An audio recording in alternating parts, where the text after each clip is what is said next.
Merhaba arkadaşlar, ben Tunga. Yeni bir bölümde daha beraberiz. Bugün sizle merak edilen bir konu üstünde duracağım. Nasıl Bandicam'da paralı da ya da parasız da sesli video çekilir. Bu ne böyle? Evet. Bu çok merak edilen bir soru. Ben de cevaplayayım dedim.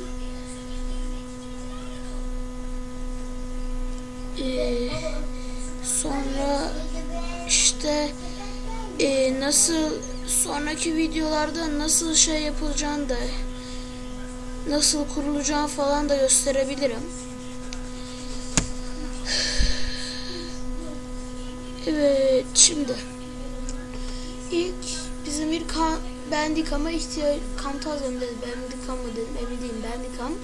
Bandicam'a ihtiyacımız var. Size geldiğinizde önünüze böyle çıkacak arkadaşlar. Buradan bu kutu işaretine tıklıyorsunuz. Buradan genel video, görüntü çıktı ve bilgi var. Buradan video, görüntü değil, dikkat edin, video. Bunları hiç dokunmayın. Ben şunları editledim. Siz de değiştirebilirsiniz. Buradan hepsi, her şey var burada. Donukluk falan da var. Yüzde. Sol tıklama rengi, sağ tıklama rengi. Bunu mesela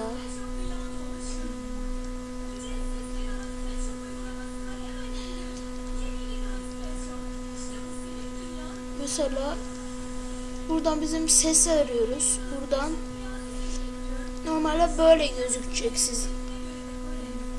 Normalde sizinki bu tıksız gözükecek.